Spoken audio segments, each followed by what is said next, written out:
equality to all of his members. Is there such a thing in Islam? Is there equality of faith? If we look to one hadith of Rasulullah sallallahu alaihi wasallam, on the authority of Abu Huraira, Sahih Muslim. So no Sunni Muslim can really argue against Sahih Muslim or Sahih Bukhari. Rasulullah said, don't greet the Jews and the Christians before they greet you. And when you meet any of them on the roads, force them to go on the narrow side of it. And Imam Malik, he said the same thing as well. In fact, Umar ibn Khattab, who Rasulullah sallallahu alaihi wasallam, he said that if there was to be another Nabi after me, it would be Umar ibn Khattab in his own charter, not charter of United Nations, in his charter with the people of Sham, with those Christians of Sham, in his charter was Kafir and Muslim, they're not allowed to wear the same clothes as one another.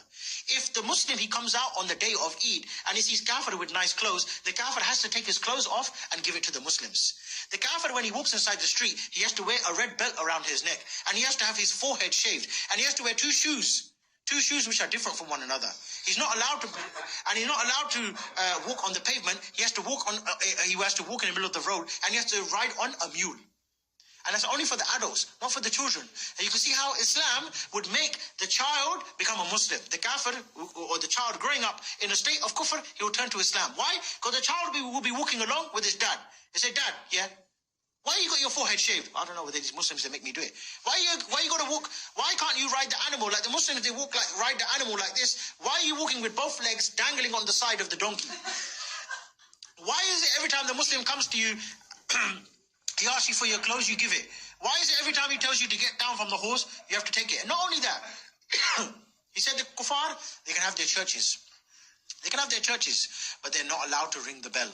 And if a Muslim, he's walking by, let's say, for example, a Muslim's been on Edgware Road, for example. He's had some nice shisha, some nice steak, no hubble bubble, we don't deal with anything like that. And he's walking along and he's rubbing his belly and he's like, oh man, I don't want to upset my wife tonight.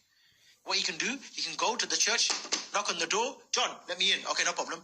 John has to put up Abdul Ghafoor for the night. Abdul Ghafoor with his big belly, having his nice kebab. John has to open up the church and he has to go there and sleep there nice and comfortable and say, all right, John, thank you, and then carry on going early in the morning. Which wife is going to live with John under that type of circumstances? What kind of honoring is this for me to live with John and Abdul Ghafoor comes every Friday night and sleeps in our bed as well? Of course. Because sunnah is to look after the guest, innit? I can't make you sleep on my floor if you can't. You're a Muslim, by the way. So what about when Abdul Ghafoor goes to John's house? John, sleep on the floor, and I'll sleep on the bed. What's going to happen? Tracy's going to be on the floor thinking, my husband, he's got a forehead shaved, and this one, look at this one, Khatab, mashallah. Which one's more attractive? We're not gay, but I'm just saying. A man with his forehead shaved and one belt around his neck and two different colored shoes, or Amir Khattab.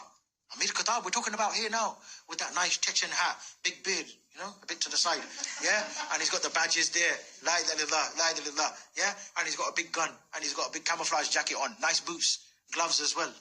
Even if he's got a couple of fingers missing, still looks attractive, yeah?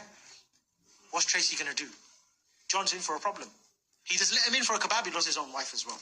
So everyone's going to become Muslim. That is, my dear brothers, the Islamic State.